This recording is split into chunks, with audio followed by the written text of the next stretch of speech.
Family Travel Atlas is sponsored by Jayco. Since 1968, Jayco has been providing a way for generations of families to create lasting memories. For more information, visit your local Jayco dealer or head on over to jayco.com. And by the Thetford Corporation, the industry expert and innovation leader, Thetford has made RV travel a more pleasant experience for over 50 years. To see a complete lineup of products, visit thetford.com. And by Go RVing. A way is a place that's easy to find and a feeling that's impossible to forget. To find your way, visit GoRVing.com. And by Outdoorsy, the largest and most trusted rental marketplace, Outdoorsy is making it safe and easy to make money renting your RV. With full insurance, roadside assistance, secure payments, and real people ratings and reviews. Visit Outdoorsy.com to find a cool RV to rent or see how much money you can make renting your RV today.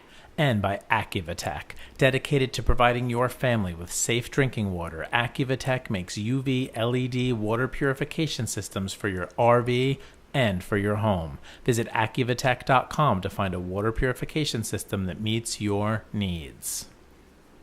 Hi everyone, welcome to this week's episode of RV Family Travel Atlas. I'm Stephanie. And I'm Jeremy. And we write about RV and family travel with our three boys, Theo, Max, and Wes. And also Sweet Maggie, the camping dog. You can read about our adventures at rvfta.com, and you can follow us on Facebook, Twitter, Pinterest, and Instagram. On this week's episode of RV Family Travel Atlas, we are showing up for the summer season with a camp cooking episode devoted entirely to cast iron. We invited our RVFTA culinary expert, Chef Kate Dunbar, onto the show to walk us through the basics, from selecting the best pans to seasoning them to preparing simple but delicious dishes. She's got us covered, as always. You might think cast iron cooking seems difficult and overwhelming, but we know Kate Dunbar can break it all down for our RVFTA community.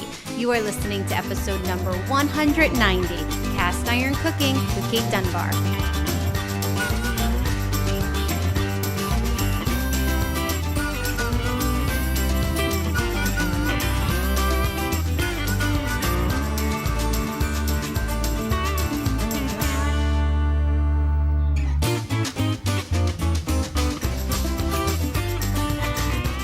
Before we head into this week's feature topic, cast iron cooking with Kate Dunbar, it is time for another one of our summer road trip tips, and this week they are sponsored by Accuva. Accuva is an innovative leader in building water filtration systems for both the home and the RV, and they are dedicated to providing families with safe drinking water no matter where you are. I want one for home. I know, we really do now, because now we love the one in the RV. We love the one in the RV. So standard water filters help with taste issues, but they can also allow harmful bacteria and viruses through. Accuva uses UV sterilization technology to filter out the water, which doesn't allow that to happen. And plus the entire system's like really good looking and easy to use. Very sleek, so stylish in an RV. It looks perfect. Now, we've already been using this filter at campgrounds that we visited that the water was not drinkable, and we had to use bottled water, and this time we didn't use bottled water, and it was so awesome, and it tasted amazing. Like, the water tastes like your filtered water at home. It's amazing. And every coffee lover knows that your morning coffee tastes a lot better with filtered water. And I swear to you, our morning coffee tasted a lot better on the last camping trip because of this. We also filled up some pitchers for our camping buddies when they ran out of their bottled spring water. So you're just never going to run out of your filtered water, which is awesome. If you want to be the most popular kid at the campground, visit AccuVitech.com. All right. Or you can find them through RVFTA.com. All right, let's do a summer road trip tip. So for the summer season of RVFTA, we're going to start out each episode with a tip for the road trip, something to help you on the drive, on the way to the campground, so that we all survive those long rides to the campground. We love our kids, but sometimes, the long road trips can be a little bit tough with them. Our kids start punching each other after 7 hours. 7 hours is the place where physical contact starts being like a regular occurrence in the back seat, and it doesn't. I have no tips for you after 7 hours. Okay, so all of the tips that I'm going to give you on the summer season are for either 1 to 7 hours. After that, you're on your own. I have no suggestions. Depending on your beliefs, you might pray. Yeah, I mean, maybe it might help. Okay, so I'm going to share with you today the single most successful strategy that we have been able to use over the last 3 years for getting our kids through a car ride. By far. Yeah. This is, it is almost magical. All right. So a few years ago, we started listening to audiobooks, which sounds like the most boring thing imaginable, but in fact, it is magical. Kids audiobooks. Yeah. We're not listening to Stephen King or John Grisham for us.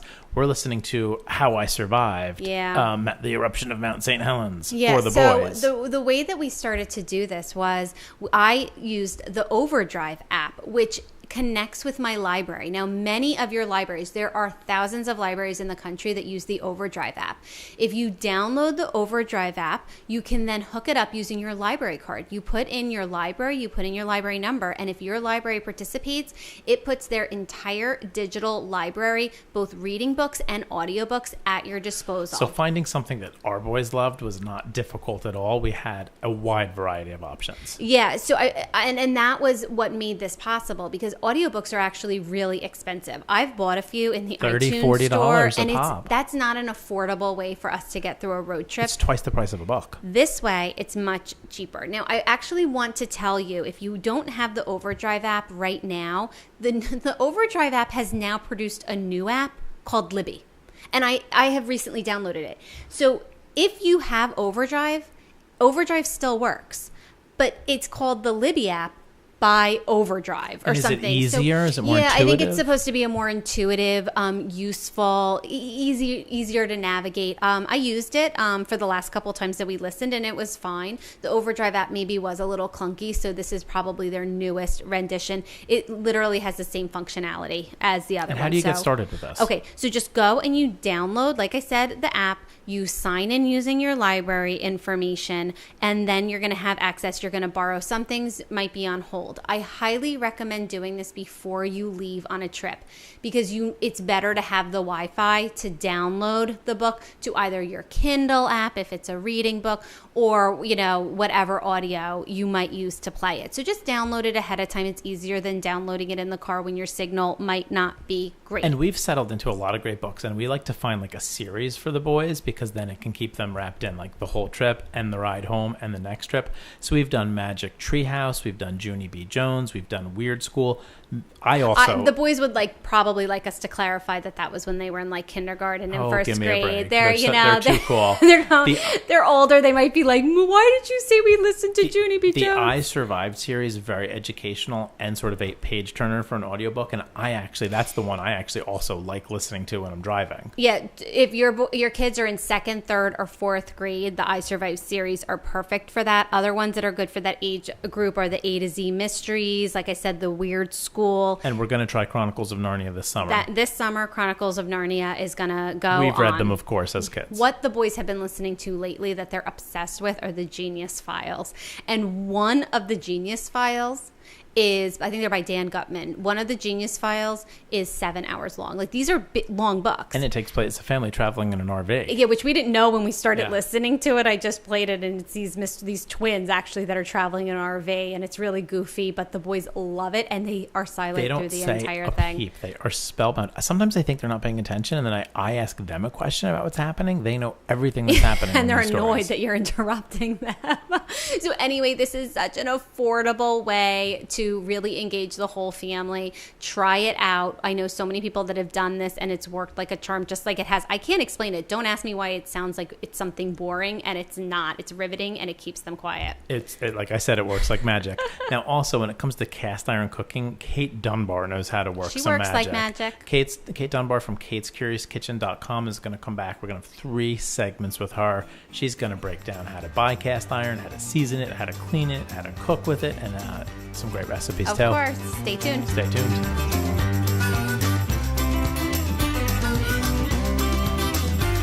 Welcome back to the show, everybody. We are incredibly excited to be here with Kate Dunbar from katescuriouskitchen.com. She's going to take us to cast iron cooking school. We've got 3 awesome segments with Kate. But before we dive in, we have a sponsored message from our friends at Jayco. There's a reason the J-Flight has been America's best-selling line of travel trailers for more than a decade. With so many family-friendly floor plans, there's plenty of standards and options, and Jayco's 2-year limited warranty. You get no worries and all the fun. Available in 3 different models, the J-Flight SLX, the J-Flight, and the J-Flight Bungalow. There's a floor plan for every camper. Visit your local Jayco dealer or jayco.com for more information. Jayco, generations of family fun. Now, a Jayco and cast iron go together nicely, but cast iron and Kate Dunbar, marriage made in heaven. You can't get any better than Doesn't that. get better. Even sounds good. Rolls off the tongue. Welcome to the show, Kate. Hi, how are you? Well, we're great, and we're even better because today you are joining us via video in our studio. So for those of you listening to the audio right now, if you want to see the lovely Kate Dunbar, and she truly is lovely, and if you want to watch this show instead of listen to it, then you can head on over to our YouTube channel, or you can head on over to rvft.com, and we'll have the video of the show embedded in the show notes. There's a rumor that she has props. Yeah. She does, and she's not afraid to use them, folks. I'm not. Welcome to my office. This is where I write all of your content. This is where I create the written side of my recipes and do a lot of my photo editing. So welcome into my little sacred space. Oh, we're happy to be there. Now, for all of you out there, Kate has done some cast iron cooking information for us in the past. First of all, she has a fantastic blog post on rvfta.com, and we'll link to that in the show notes. You can check that out for some stuff, that she's talking about here. But then also you've done some live of like recipes and everything. So you've just really given us a wealth of content, but we decided on the podcast to break it down. Do yourself a favor. Go to rvfta.com, use the search feature, and type in Kate Dunbar. Kate Dunbar. Okay. You're going to get a lot of information Now, there. For segment 1. I'm all over there. All over You the are. place. For segment 1, we're talking cast iron basics, buying, seasoning, and cleaning. So you're just going to give us the basics here to get started. So what kind of cast iron can we buy? Who's making cast iron these days? And does it matter what kind of cast iron you buy? There's a lot, and yes, so the tried and true is going to be Lodge. Every camper knows this name. Every home cook really knows this name. It is a company that has been around for generations, and it is pretty much, it's the top quality in America for cast iron. In Europe, it's Le Creuset, and that's French cast iron that's been enameled, so it has that baked on, really shiny colored surface on it on the inside and on the outside. And then there's Wagner, and then if you go back through history, there's like Griswold or Griswold. I can never say it this right way, but anyways, it's there, and that's where you're going to find that amazing waffle iron that goes over the campfire grill that we're all after. That I just found one, so that'll be at campground with me this summer. We'll have to see a Facebook Another Live on rumor that. that's floating around is you're going to find your way to the Lodge manufacturing plant for a tour this summer. Jeremy's going to give you some work to do, I'm sure. And I'm going to go to the outlet store too, and I'll make certain that I text you right away. I need 10 leather handles. I can do that. All right, we'll talk. All right. I can do that. Now Kate, does it? So what you're saying is that the Lodge cast iron is a better quality cast iron than maybe an off-brand you might find. And for the price, because it's very affordable. It is. I mean, you can buy whatever you can, but if you can buy the higher quality Lodge, please do it. It is an investment. This isn't a piece of cookery that you're going to throw away. Your grandchildren will be cooking with this if you take care of it, and their grandchildren will too. It's a higher quality metal, and you really want to invest in that for the long term. And I have to say, it is affordable because I've been buying a lot of it. I mean, you can find it. It's not affordable when you do it Jeremy style. Well, it's very reasonably priced. It truly is. Oh, the cast iron. All right, now, Kate, you said if you take care of it, right? So let's move on to our next topic, which is seasoning. I'm going to be honest. Seasoning is really not a big deal, but because it's so foreign to, how we cook with other cookware, a lot of people buy the cast iron and then they kind of melt down at this whole seasoning thing, and just it doesn't end up getting used because they don't really get it. So in your best Kate way, just making everything clear and simple, walk us through this whole seasoning process. Got it. Well, first it starts with, are you buying cast iron that is pre-seasoned or not? If you are buying cast iron that is pre-seasoned, that initial first hard bake of oil has happened for you. So it's pretty much grab it off the shelf, take it home, wash it down, dry it really well, and start cooking. So it eliminates that. But if you find a piece at a garage sale or the Goodwill, chances are you're going to need to fix it. There's going to be some rust, or it's just not going to look as nonstick as it should. So to clean it, bring it home, scrub it down really, really well with steel wool or a really fine mesh metal scraper, Brillo pad, a tiny bit of water in there, and a lot of kosher salt. That's a great abrasive, and it's going to just dig down and do all the work for you. Rinse it off really well in cool water, dry it really, really well, front, side, back, handle, everything, and then pop it onto your stove and turn on the heat to about medium and let it sit there for about 5 or so minutes because you want to dry out all of the water. Cast iron is very porous and it needs to be filled. It has to be filled. So this is my small little prop that I brought for you, my little skillet, and it's nice and shiny because it's very well seasoned. When you're doing that initial oiling in the beginning, you want every single surface, the inside, the bottom, the handle, the lip, especially the backside, and on the bottom of it that's right there on the flame. This is going to take the most brunt. This is your first line, so you really want to protect this. And then you want to make certain that your oven is on. But before you can get to that part, you need to pick the proper oil. Fruit oils and nut oils are not an option. Do not try, do not pass go. You will get a rancid product and you could have a potential fire. You need oils that will go up to a very high heat, 500 degrees at least. And if you can afford it, flaxseed oil is where you really want to go. If you can't, I have 3 options for you. The first one is grapeseed oil. The second one is canola oil. And the third one is vegetable shortening. So your pan is heated up. You've turned the heat off. Please be careful. This is cast iron and it's very hot and there are no cool spots on it. You want to take a paper towel and put some of the oil in your pan, rub it around, flip it over, rub the backside of it, and then you're going to take a sheet pan and your cast iron and go to the oven. You're going to put that sheet pan in the oven and then the cast iron on top of it. So as it bakes at around 400 to 450 degrees, however hot your oven can get, all the excess oil will drip out and fall on that pan and not start a fire or smoking all over the place. All right, so Kate, seasoning is not just about creating that nonstick surface. It's also about protecting the cast iron, the entire piece. Absolutely. Absolutely. I mean, it is a working horse, but it needs to be treated well. It needs time. And when that cook time of about an hour is done, where you're baking in that oil, you've taken it almost beyond the smoke point, so now it's bonded to the oil. So now the oil is bonded to the cast iron. You turn your oven off and you leave it alone until the next day. So it's properly cooled down. Do not open the oven. Don't turn on. It's not going to change. It just needs to cool down perfectly. It doesn't need your help. It doesn't need your help. And if you have a pizza stone in that oven at the same time with your cast iron, realize it's going to take a lot longer because that pizza stone is going to retain heat. So just if you start it after dinner, in the morning it'll be cool. Okay, so leave it alone, let it do its thing, and it's going to do it great. Now, you have this seasoned cast iron, but a lot of people run into trouble because they may clean their cast iron pan the way that they clean their other pots and pans, and that's no good. And I have a reputation for being a bit of a slob around the house. I actually love seasoning the cast iron, and I actually they're like his little babies. But He's like putting them to bed at night. Cleaning the cast iron. I actually like it's like bathing his little babies. Because it's a piece of camping gear that can last for generations. Putting baby powder on his little babies. If you love it. And Kate, I'm trying to just power through them making fun of me right now. It's true. She's right.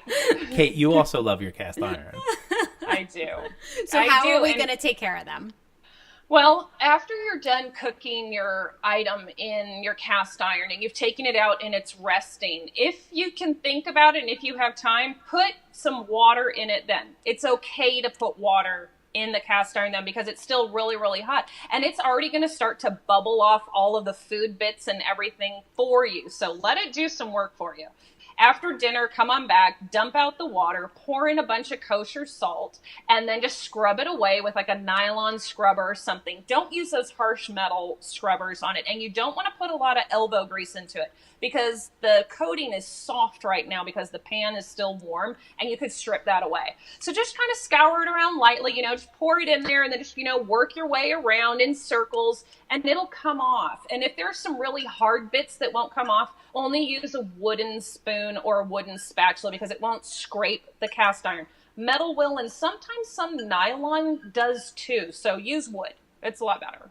All right. And Jeremy, you're going to have to adjust. I've seen a lot of metal usage on your cast iron use babies. Metal. Don't do that. And like when you're done after that scrubbing, rinse it with cool water, dry it really, really well, put it back onto your burner, heat it for 5 minutes on medium-high heat, put a drop or two of grapeseed oil in there, wipe it around the pan, outside, inside, all around, and it's ready to go. Okay, that's all you have to do. So it seems complex because it's different than what we do with a lot of our other kitchen equipment, but it's not complex. It's really simple and actually kind of beautiful what it takes to take care of these things. It is. I got to throw in a bonus question too, because I want to know. Where should we store it? I've been storing some of it in the garage, and I'm starting to worry that the moisture in the garage might not be the best thing. So the best thing, honestly, is in a cabinet. And if you have a dehumidifier silicone product, put a jar of it in there with your cast iron so it's constantly pulling moisture away. But if you're like me, I just put a paper towel in between each one of the pans so they don't scrape each other and knock each other, but it goes in a cabinet. Sounds good. He ran out of room. That's why he's asking. He ran out of room. Stephanie had her standard 10.5-inch skillet for 20 years. And Kate, I did everything in that. It was no big deal. I have 20 pieces of cast iron in the house now. And he has to squirrel them away in different places. He's trying to catch up with you, Kate. All right. Now that we've completely demystified the process of buying and caring for your cast iron, we're going to go into the fun part coming up, which is actually cooking with the cast iron. So everybody, stay tuned. And we're going to talk about cooking at the campground and at home. So stay tuned for more Kate Dunbar from katescuriouskitchen.com. Welcome back to the show, everybody. We are here with another segment with Kate Dunbar from katescuriouskitchen.com, and she's going to talk about using cast iron at the campground and using cast iron at home. But before we do that, we have a sponsored message from our friends at Thetford. Thetford is the industry expert and innovation leader, and they have been making RV travel a more pleasant experience for over 50 years. If you're planning on camping anywhere without sewer hookups this upcoming year, please snag yourself a Smart Tote 2 LX. It's going to allow you to easily empty that gray water during your stay. It's easy. It is really easy. I do it all the time. Well, yeah, he makes the 5-year-old do it, right? Wesley helps me out. It's a little heavy for the 5-year-old. But you can keep showering, you can keep doing the dishes, you can keep enjoying all of the comforts of your RV, even without the sewer hookups. There are 18, 27, and 35-gallon models. We've always been a 27-gallon family when it comes to our Smart Tote. You can visit Thetford.com and see all the different models and also follow links from our website. Welcome back to the show, Kate Dunbar. Hi, Kate. Hello. All right, you got us situated on buying and taking care of the cast iron, but really now we need to actually dive into using it. And we have a full set of cast iron in our kitchen at home. We always have. But it's exploded in size since I started cooking. Yes, Jeremy likes to buy cast iron. It's a hobby. But this is RV Family Travel Atlas. So let's start off by talking about that iconic use of cast iron at the campground. Well, you have your choice. It's either biscuits in a Dutch oven or it's steaks over hot coals right there at your campground fire. And those are the two quintessential lodge cast iron or any other cast iron meal. So there is a trick, though. You can't just take a piece of cast iron and throw it on a hot grill or hot grates or hot coals. You'll crack it, which I have done. I will own up to that one. I've completely taken a very beautiful cast iron pan and it snapped right in half. So here you go. If you can envision your campfire, the round campfire, usually there's a good lip or an edge. And if there isn't one, create one. Find some rocks and build up one side of it. So, like, if this is your fire ring, your pan is going to come and sit right on the edge of it, kind of like right in the middle. See how that is? So it warms up. And then you're going to let it sit there for about 50, after the coals have died, like the fire's died down, it's beautiful white snowy ashes, it's just the perfect temperature for cooking. You're going to set that cast iron pan or griller or whatever you've got on it. And then in 15 minutes, if this is the hot side, you're going to take it and you're going to turn it. So now the other side is going to get warm. Cast iron is an amazing conductor of heat. It sucks in the warm-up process. You get hot spots, cold spots everywhere. So you need to give it time to heat up, because all that work that you've done on it will definitely become non-stick when all that oil and all the layers have heated up to the right temperature. That's why you spend time seasoning it. So when it's done heating, the 15 minutes, the turn with the next 15 minutes, move it on over to your grill and start cooking.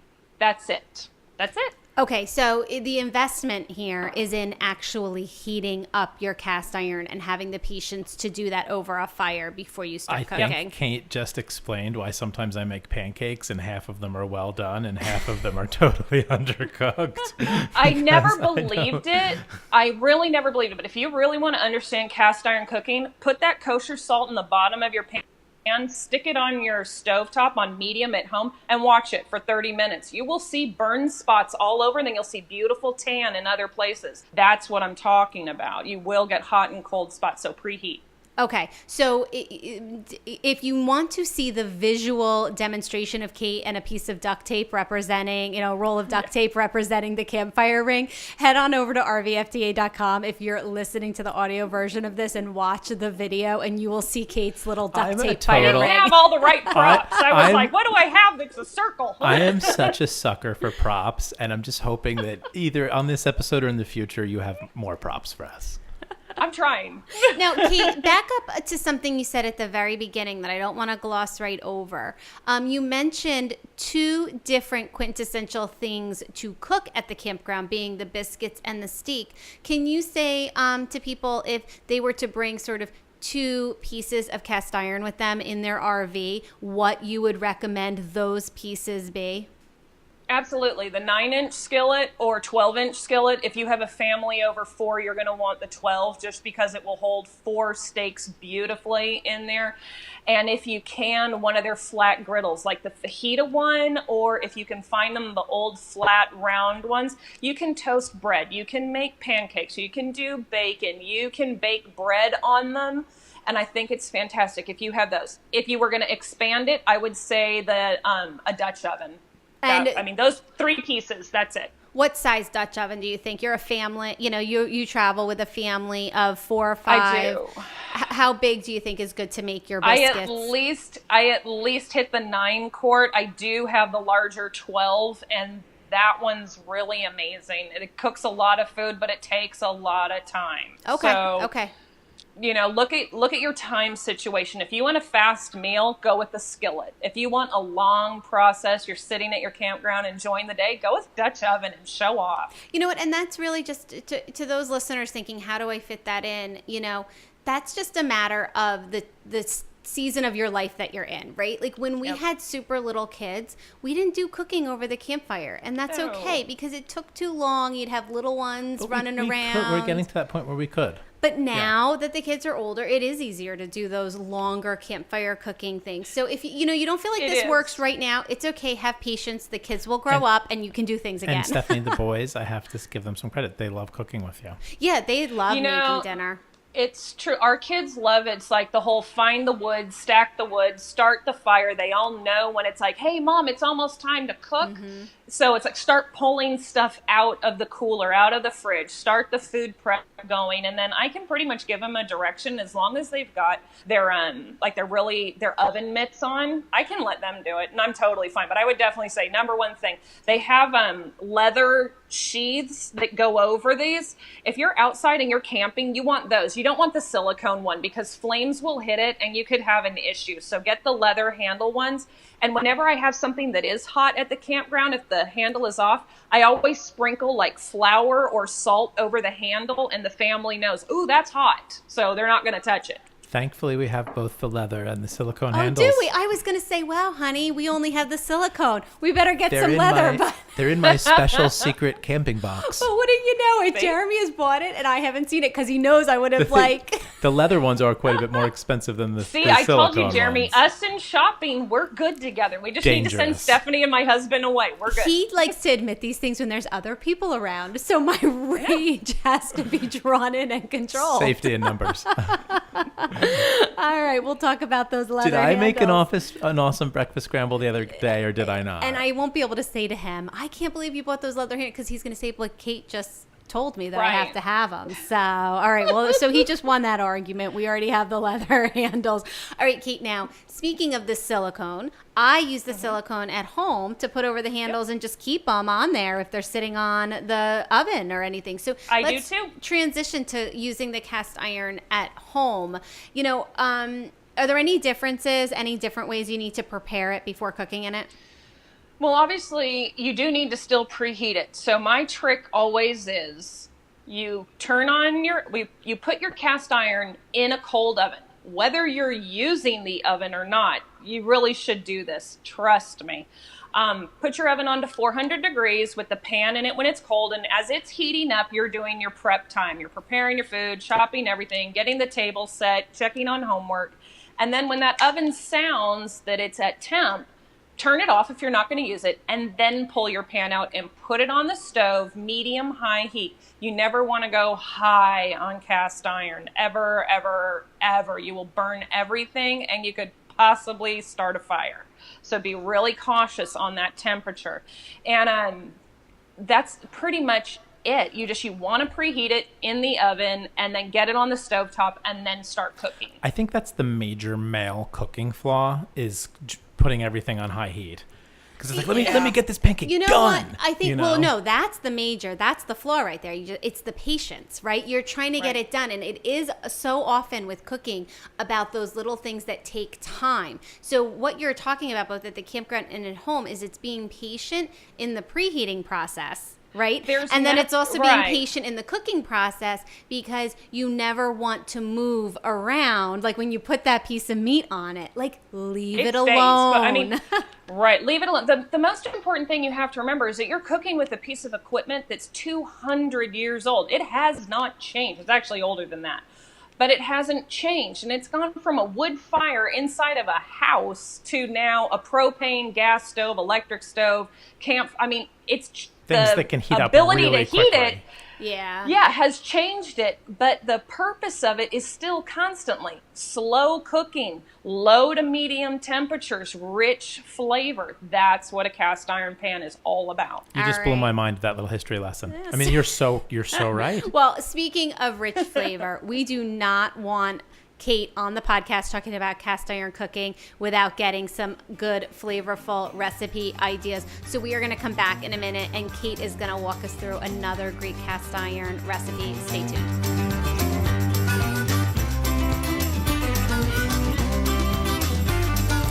Welcome back to the show, everybody. We are all so lucky to be back for one more segment with Kate Dunbar from katescuriouskitchen.com. We're going to talk about cast iron favorites, a couple easy recipes for beginners. But before we do that, we have a sponsored message from our friends at Outdoorsy. And we've been getting so cozy with Outdoorsy, both renting Penny and we are renting an RV from Outdoorsy in August. We are in the thick of Outdoorsy. Outdoorsy, so what is it? Outdoorsy is the largest and most trusted RV rental marketplace, and they are making it easy to make money renting out your own RV. So we have actually been going through the experience of renting an RV on Outdoorsy, and we've listed Penny the Pop-Up Camper, We put her on with all of her pictures, with her description, her price that we chose. I also added a few extras, add-on features that you can do. You've had about 8 requests to rent Penny, and we've Yes. turned down about 5 of them because we're not going to be home. I have 4 on the books. You have 4 rentals for Penny on the books for July. In that 1 month, she will earn back 1/3 of her purchase I think it's and more restoration than that, cost. to It might be be more than honest. that. I feel like you're underestimating how much money I'm gonna make I'm sorry. back Well, on I her think you need to price. raise the price on Penny because clearly the demand is there. It's not, my idea for renting Penny out is that people can have an affordable camping experience with their kids who are dying to go camping, and the parents don't want to go out and buy like a tent and all the stuff for that one single night in the woods that their kids are begging them for. So you know what? Let them go on Outdoorsy and find the pop-up camper for $50. It's almost like I feel like it's an idea to I've me. been calling her Stephanie Appleseed. I want everybody to have the camping experience. It's fun. All right. So anyway, so far the experience has been really seamless. I particularly like being able to text back and forth with people. The message comes through Outdoorsy. They don't have my phone number, but it comes right to my phone. They can ask me questions about what they need to tow it with, anything like that. We go back and forth, and then they just simply decide whether they're going to rent it or not. Awesome user interface. It has. So to find out more about renting an RV or renting out your RV, visit outdoorsy.com and you can list your RV today.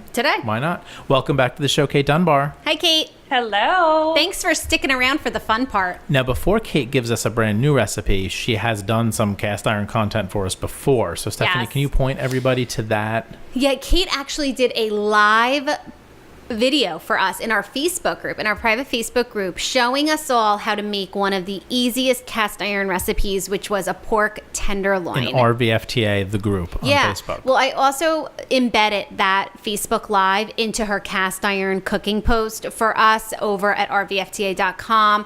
I'll put a link to it in this post at rvfta.com. There's lots of ways for you to see that video. Another thing that you can find at rvfta.com is the PDF of the recipe she's going to share with us today. So you can go over, download it, and then make it for yourself. And hey, if you could post pictures in our Facebook group, that would be awesome. And by the way, there's another awesome PDF out there of all the things that Kate stocks her Airstream with. Yep, All her Kate's camp kitchen. Camp And people Kitchen. still ask about that. It's Yep. from over a year ago. Yep, we've got that online, and I'll link to that in the show notes here too. So Kate, what recipe are you going to tell us how to make today? I created a brown butter and thyme chicken thigh recipe for you that you can do at the campground, or you can kind of adapt it for your oven. You can do it either way, but it's really simple. It's really basic, and I guarantee you have all of the ingredients in your cabinet. And affordable, right? Because that's Totally the nice thing about affordable. chicken thighs. Let's talk real life here.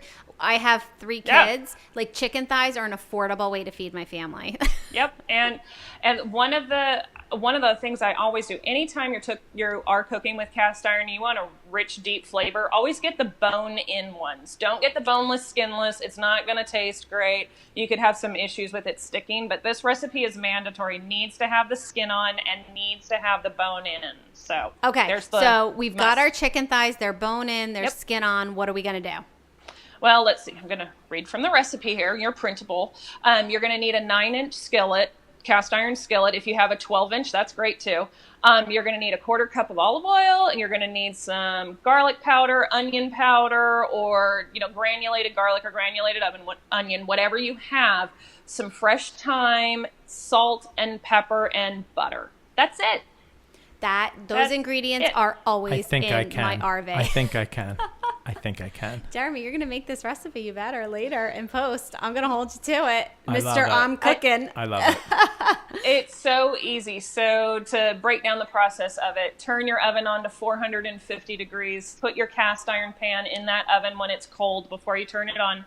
Let it come up to temp. While it's doing that 30-minute cook, you're going to grab your chicken thighs and you're going to trim off all the excess fat. The parts that kind of hang out over the meat, you really want to get these thighs nice and tight so there's not any burning that could happen. It's all got to stay together. And then you're going to mix up your olive oil and your garlic and your onion and your salt and your pepper in just a plain old bowl or cup or camp casual mug or whatever you have. Camp casual on nesting hand. bowls might work perfectly. It would work too. It totally would work. And just mix it up. Put all those trimmed chicken thighs on a baking sheet, and then drizzle the oil over it. Make certain you get it on all sides all the way around. By the time that you finish doing that, your oven should be at temp. Bring the pan out. Be very careful because it's 450 degrees. It's really hot. So use the leather handle at that point, Jeremy, or and some gloves. other. Yeah, definitely. And put it on your burner and put it onto medium-high heat because that'll keep it up there. Now, this is where if you have that great IKEA splatter guard that's only $2, this is where you really want to use it. And I suggest you have it in the camper. Don't worry, honey. It's a $2 IKEA splatter guard. I'm stocked up on that. I know. I have like 3 of them. I love them. They're great. So have that ready to go, like sitting on one of the cold burners. Have it there because you're going to need to work really fast. With a set of tongs, put the chicken thighs in, skin down, in that hot pan, and it's dry. Remember that. You're not putting any oil in it. You're not doing anything because you've got the marinade on it, and you're putting the chicken thighs down skin side first. That's going to render out a bunch of fat. Put all of them in there and put that splatter guard on top of it. Do not put a lid. If you put a lid on it, you're going to steam it, and it's not going to get crisp, and it's not going to get browned. So there's the other little trick. After about 8 minutes, grab your set of tongs, take off the lid, and see if they'll turn over. They should be released by then because you have a really great seasoning and all that fat. But if they're not, please don't force it. Give it another minute and then try again. After you've turned all of your chicken over, now's the time to add in either the fresh or dried thyme all over the top of the chicken and in the pan. Add in your like cut up butter, the tablespoons of it, and dot it around the pan. You can put some on top of the chicken so it melts over the top of the chicken, or you can put it in the pan. Take the handle of the pan like this, and you're going to want to tilt it towards you. I'll do it this way. And then you're going to take a spoon and you're going to spoon over the melted butter over the chicken thighs. And then you're going to put the splatter guard back on it, let it sit for 10 minutes, and then take the splatter guard off, put it back into the oven for about 15 minutes, take it out, and it's done. So I forgot to And you're say, just going to leave the oven on at 400 that whole I time? totally just realized you're going to turn the oven down to 350 degrees. Sorry about that. I forgot that That's part. okay. I That's feel okay. It's amazing in the that I PDF thought recipe. to ask. Oh, And you're then, really like- tuned into this, Jeremy. That's good. I know. He's like, I'm doing this. I am- I'm going to paying do I this. am focused here. I love But it.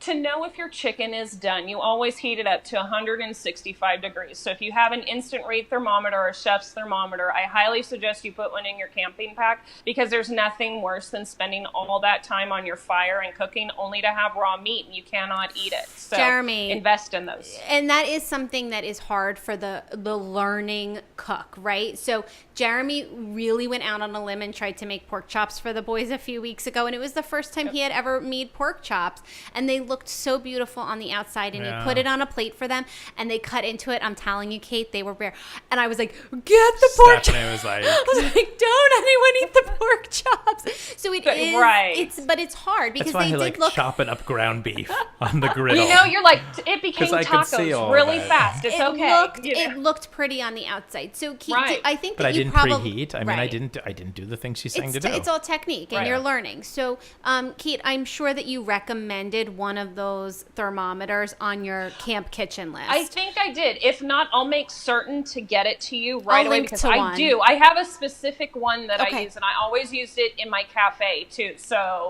I will link to have that one in the show notes over at RVFTA Sure. for this episode so people can make sure to get one. It's so true. I'm lazy about that just because I cook by feel more, but it's one of those things. I do too. I can tell you how to cook a steak by touching your fingers Right. to the palm of your That's- hand, but yeah. you know, there's an art to it. But you don't want to get food poisoning at the campground, and you do not want to give the campground food poisoning. So be careful. And you're wasting food. I mean, potentially. No, I know, and it's expensive. So, Kate, So just don't. what are some other of your favorite cast iron cookbooks that you would recommend to people who really do want more of that, like instruction and technique and recipes like you just shared? Well, I've got a stack right over here, so hold Surprise, on. surprise. Surprise! Tried and true is this one. Check. That's the And you Lodge. can see Because I have here's all my favorite recipes. I go through it all the time. That's what my copy adapt of recipes. That's what my copy of Moby Dick looked like in graduate school. So this book is called The Lodge Cast Iron Nation. Yeah, Nation. Okay, yep. All right. Yep. What That's else? number one. Only because I'm a kid of PBS and I love PBS and I grew up cooking two PBS shows. It's Cook's Country, which is also America's Test Kitchen. This is their other show. And this book was published in like 2015. It's perfect. It is easy. It's if you like that science side of cooking and you really want to know why, absolutely. Cook's Country and America's Test Kitchen. All right, it's called Cook It in Cast Iron. And we'll all put, right. we'll put links on the show notes. Yep. Yeah, and if you can, it's not inexpensive. It's about $13 to $14 an issue, and it's a bi-monthly issue. But this is one of my all-time favorite magazines, and I have a subscription, and I love it. All right, it's called Southern Cast Iron. I'm getting that today. It's great, and Is it friendly? Is it costing me friendly, money. Kate? Is it friendly for the beginner, or is But it Penny's more? making you money, so it's okay. Thank you, I got Outdoorsy. you, Jeremy. I'm on you. I owe you. You guys are thick. Just thick thieves, Is it man. beginner friendly, that magazine? Is it? Oh is my it- gosh. It's Okay. I would say my favorite part about it is always they're like, you can do it, you can clean it. They're basic recipes. Mm-hmm. It's really easy, laid out for you. There's no mistakes. They show you how to season it. They give you the history. So they go and do those in-depth interviews where now I'm sitting here and I called Lodge and went, I saw you in this. This is who I am. Could I come and talk to you? And they went, oh, sure. So you get to learn about the people who created cast iron and how they still maintain that heritage. Yeah, and the today. story behind food is always just as sort of, important and emotional as the food itself, And right? Kate- It's part of our and history. Kate Dunbar going live from the Lodge plant in Tennessee would just It's gonna happen, people. make my summer. We'll twist her arm. All right, Kate, thank you so much, as always, You're for welcome. providing our listeners with such amazing, fun, useful, and interesting content. We really appreciate Thank all you. your effort. And it's katescuriouskitchen.com. And where else on social media should we look for you? Absolutely most active on Instagram right now and Facebook. So find me there, ask me questions, tag me in your pictures, and I'll help you out as best as I can. And she's She a will. rock star in our private Facebook group on RVFTA, the group. She's always participating and can answer questions there too. I hope you don't mind that I just said that. Absolutely. Kate. Absolutely. You know that. Kate, we've had a great time with you at the campground already, and we can't wait to see you at the campground the next time. Thank you, Thank Kate. you. Bye. Bye.